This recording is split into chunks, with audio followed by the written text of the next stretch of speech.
alam niyo ba that there is also 21% that are likely to get type 2 diabetes and 36% ang higher risk of obesity. So, paano naman nakakasabotage yan? Parang hindi ko gusto yung effect after nung pag-uwi ko sa bahay. Actually, oo. Hindi kasi ako naging varsity. Varsity ako ng Jackstone. Kaya hindi namin kailangan ng energy.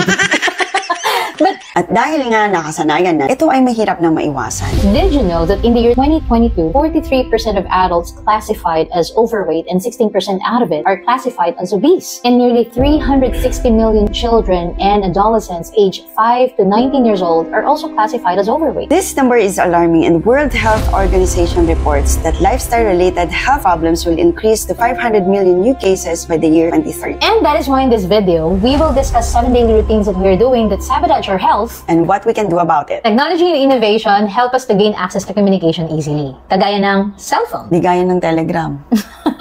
Sobrang tagal at sobrang mahal pa. Yes. And before, para makapag-research kami as a college student, we had to go pa sa mga library. Pero ngayon, lahat nasa cellphone na. Everything is just in our cellphone. Pero sabi nga, lahat ng sobra ay masama. Pero alam mo ba, yung research na nabasa ko, 1 out of 3 na mga kabataan ngayon ang nag-spend ng less than 2 hours na lang on phones. Wow. Which means 67% of young people are spending more than 2 hours sa kanilang mga gadgets. And if that's the case, we know that the impact of this is hindi tayo masyado nakakapag-usap, hindi natin sila masyado makausap. And even tayo as adults hindi lang naman ito mga kabataan di ba?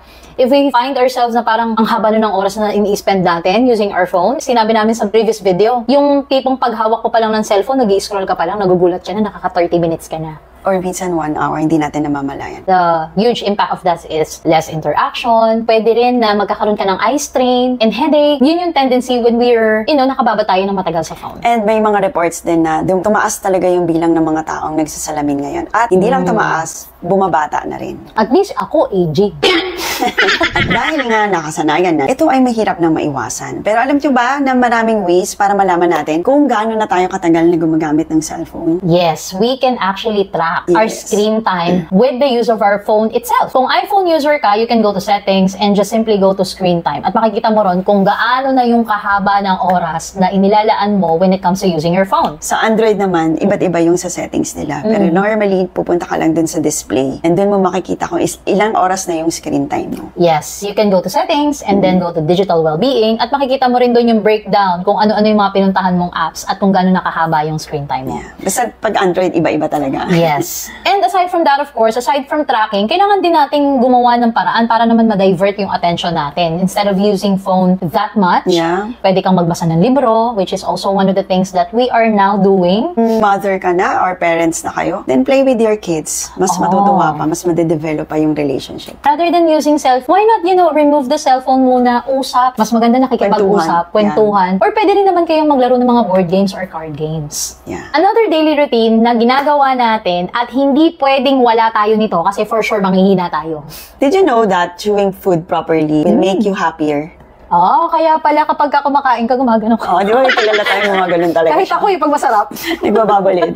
Pero, it also helps din pala to create serotonin, which is also a good hormone.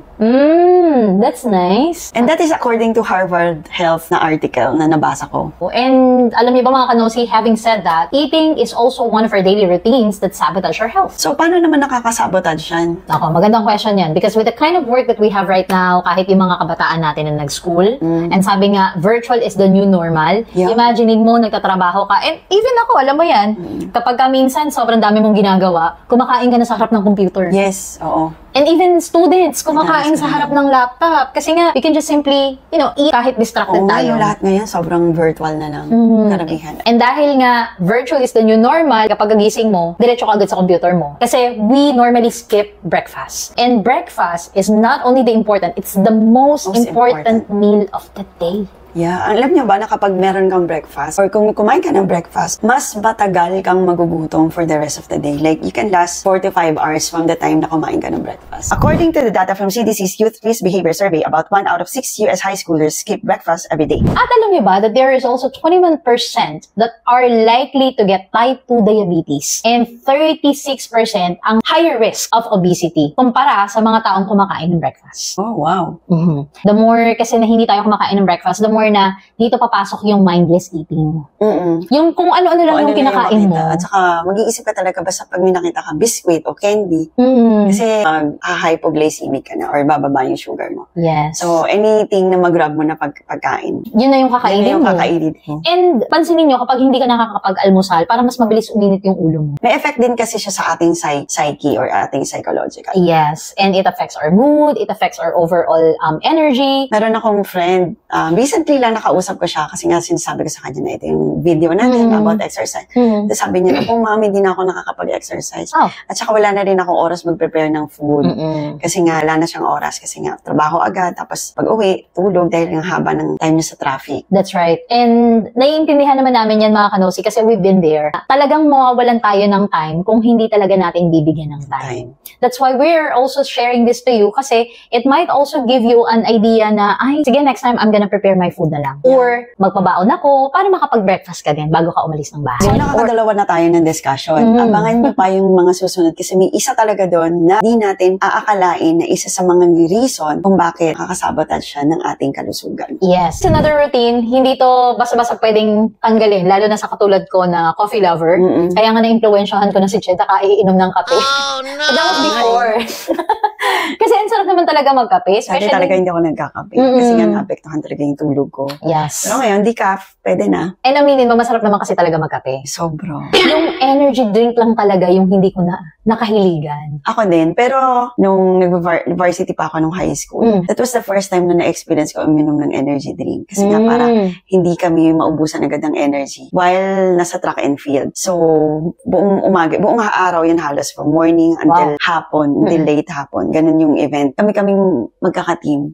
Parang nag-share kami dun sa ganun. Kasi ayoko lang sobrang dami. Oo, sa energy drink. Kasi ayoko ng sobrang dami na iinumin. Kasi nung the first time I did that, parang hindi ko gusto yung effect after nung pag-uwi ko sa bahay. Actually, oo. Hindi kasi ako naging varsity eh. Varsity ako ng Jackstone. Kaya hindi namin kailangan ng energy drink. But to be honest, kasi hindi ko gusto yung lasa niya. And hindi ko rin kasi, parang hindi ko kasi talaga rin gusto yung effect niya. Kasi one time, I did that when I was in college. Umating kami ng debut ng klase ko. So dahil pasok namin maaga, kailangan kong uminom ng energy drink. Kasi nga puyat ako. That was the first and last, hindi ko na siya inulit. Yung energy drink pa yun, yung parang powder na inilagay sa water. Kulay dilaw. Oo. Tapos alam mo yung pagdating ng after lunch, nakaganyan na lang ako dun sa classroom. Tapos tumutulo na yung luha ko. Kasi antok na ako. Pero yung diwa ko, buhay na buhay. The only time na nag-take ako nun, or uminom ako ng energy drink was during those times na merong events sa school or competition, ganun lang. That's what I knew actually. Pero ngayon, sobrang accessible na siya. Tapos, nagulat ako yung isang energy drink na nakikita ko sa US na naka-incan. Dati, dito, nakabote. Ngayon, naka-incan din. May nakita ako na anak ng kakalala ko. Umiinom siya nun para mag-alert daw siya habang nagre-review. We are not actually against it. It's just that we are telling this to everyone to create awareness because energy drink as well as caffeine, kapag kasobra, once again, masama. Yeah. And alam niyo ba that it also gives or parang pwede rin siyang mag-cause ng type 2 diabetes, obesity, and even tooth decay. So alam mo na kung bakit nabali yung ngipin ko. We are not saying to remove drinking coffee or energy drink. Kailangan lang, katulad ng alak, in moderation. Yan. Alam naman natin na lahat ng sobra masama eh. Yeah. Diba? And as an alternative, kung halimbawa na-reach mo na yung threshold mo sa pag-inom ng kape on a daily basis, ako kasi talagang up to 2 cups na lang ako, minsan isa na lang. Tapos may specific time of the day pa kung paano siya iinumin.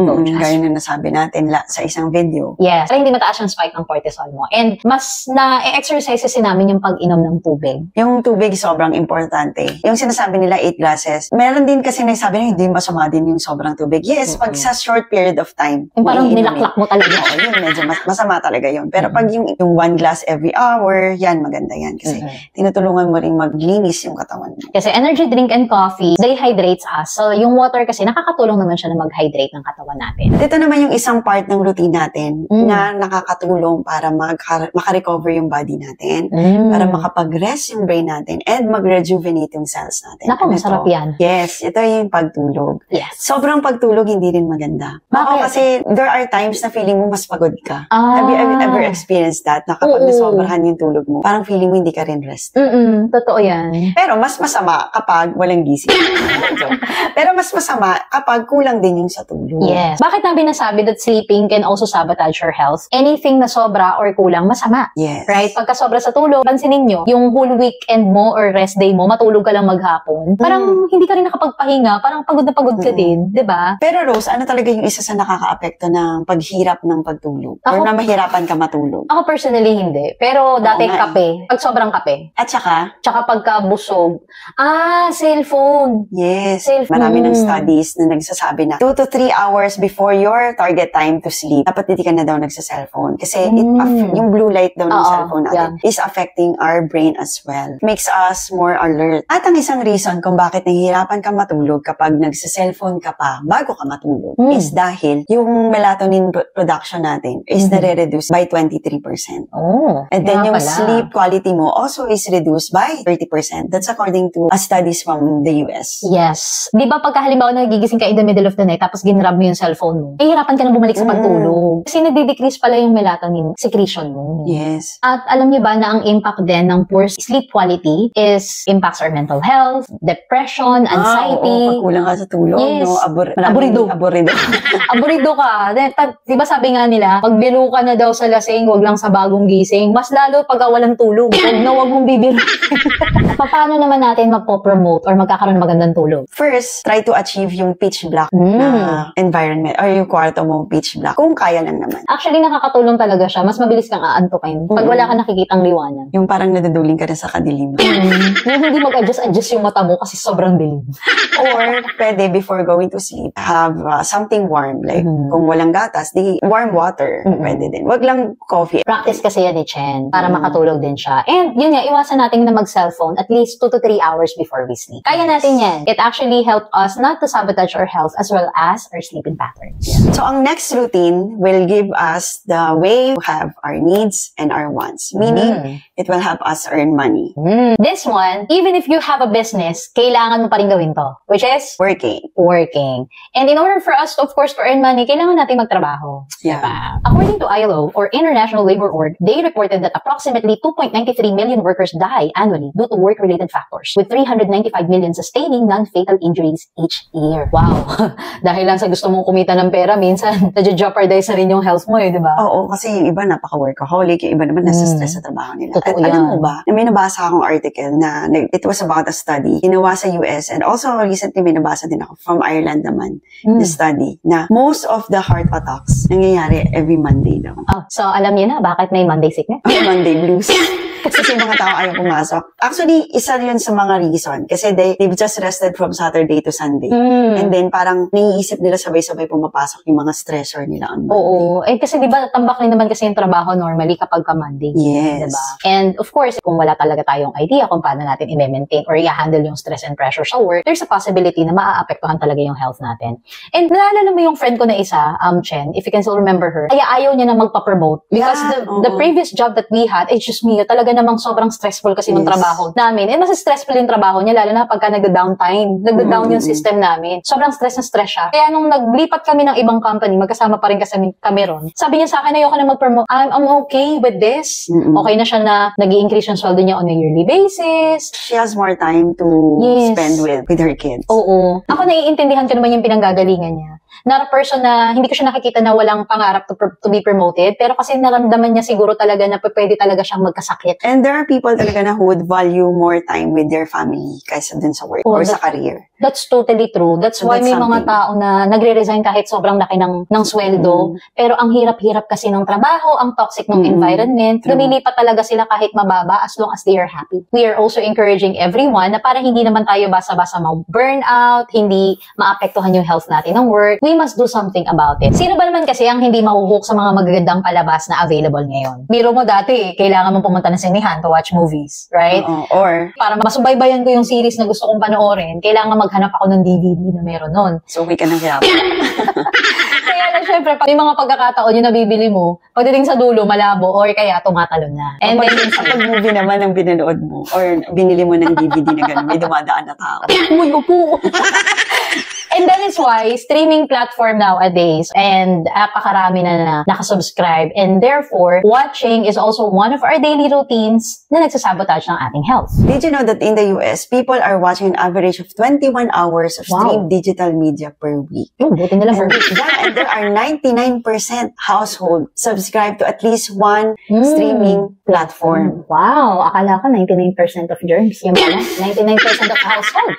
Ang dami nun, ha? Oo, so, ibig sabihin, 100%, almost 100%, nakasubscribe. At least to one. May subscription ng streaming platform, and that is why nauuso na talaga yung binge watching. Yes. At alam mo ba, Chen, na in order for us daw to classify that it is binge watching is kung nanonood na tayo ng at least 2 to 6 episodes, sunod-sunod. Or at least 2 hours. Yes. Kasi usually yung movie lasts an average of 2 hours. So if you go beyond that 2 hours, yun na yun. Considered as binge watching Marathon na siya. Hindi naman natin sinasabi na this is totally masama. But did you know that binge watching actually impacts our health as well? It's also categorized as drugs kasi nakaka-high siya. Yeah. Ay, kasi nga yung dopamine. Yes, kasi nagsisecrete kasi ng dopamine. And we know that dopamine is excitement, na kapag paulit-ulit mo palang ginagawa, nahahay ka. Therefore, hahanap-hanapin mo. So parang babalik-balik ka. Ganun din yung nangyari pag nag-games ka, di ba? Yes, oo. Pag nananalo ka, ang saya mo. So yun, nag-spike yung dopamine. Yung drugs, nagsisecrete siya ng dopamine. So binge watching also secretes dopamine. So therefore, it's also addictive. So yung article na nabasa mo, kinategorize siya as parang addiction. Yes. That is according to Healthbeat. At ang isa pang impact, bukod dun sa sinabi natin na addictive siya, yung mindless eating. Wala. Yung mindless eating. Kasi kapag nanonood ka, di ba, yung kumakain ka. Kaya hindi mo na napapansin kung ano yung kinakain. It's okay for us to watch TV. It's okay for us to watch series or movies as long as hindi sobra-sobra. That's why kami, kahit na napakarami pang season ng isang series na pinapanood namin, paisa-isa lang talaga pinapanood namin everyday. Yes. And we made sure before we sleep, pamanonood kami ng nakakatawa. Para pag natulog kami, masaya kami. Alam niyo ba na ito yung isa sa masarap gawin kapag katapos kumain? Matulog? You know. But also, this routine helps us to promote good body posture. It's just so happened that this routine also impacts or sabotage our health kapag sobra-sobra natin tong ginagawa. Pero alam niyo ba that mostly 49% of employed people describe their work as mostly sitting. Palagi sila nakaupo. Kahit naman tayo noon. Oo. Sabi actually sa isang study, ang 4 hours or less than 4 hours worth of sitting is just okay. Pero pag pumalo na tayo ng 4 hours to 8 hours and more, yun na yung sobrang risk. Yes. And they actually compared it, yung death risk niya ng pag-upo mo ng matagal ay ikinumpara nila sa pag-smoke.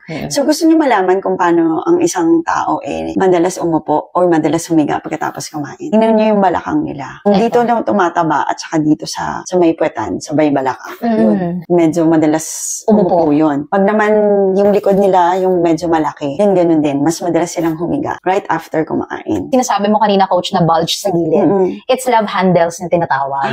Okay. Love handles. Tapos yung dito naman sa may bandang balakang, sa baba, sa may bandang hita. Dati kasi kapag nagsusuot ako ng pants, makikita mo may bulge talaga siya sa may likod. Yeah, right? Sa may baba ng puwet. Oo. Sa gilid ng hita. Sa gilid ng hita. Makikita mo talaga na may ganun siya.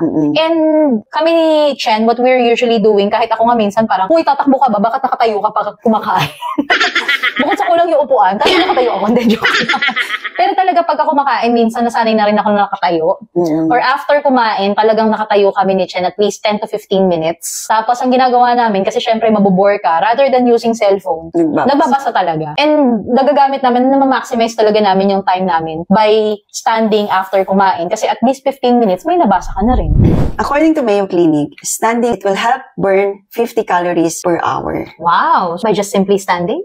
Therefore, mga kanosi, we're also encouraging everyone that rather than you sitting for more than 4 hours to 8 hours, lalo na yung mga nagtatrabaho sa bahay man or sa labas, and even yung mga kabataan ngayon na nag-school we tend to sit for long. Kaya nga na-develop yung nauso yung ibinibenta online na mataas yung table. And there are also some technologies and innovation kung saan yung mismong treadmill pwede mong patungan ng laptop. Yeah. May mga ganun na ngayon. I know that not every one of us has an access to this kind of technology, but we can still do something about it kahit wala tayo ng mga ito. Kunyari, kung hindi nyo pa kayang bumili ng table na pwedeng umangat automatic, pwede di bumaba, pwede mong ipatong na lang, kuha ka ng box, patong mo yung laptop mo to the level na pwede ka nang tumayo. Then ka doon mag-work. World Health Organization reports that lifestyle-related health problems is now a growing global concern. Hindi lang to dahil dito sa Pilipinas. It's all over the world. They have also mentioned that since it is growing at nakaka-alarma yung number of increasing lifestyle health concern, they're also asking different countries to do some sort of policies about this. Kasi if we don't, we're also making our people prone to these illnesses like cardiovascular disease, type 2 diabetes, tapos even yung overweight and obesity na may cause not so good health as well as risk of dying. That's why they are also encouraging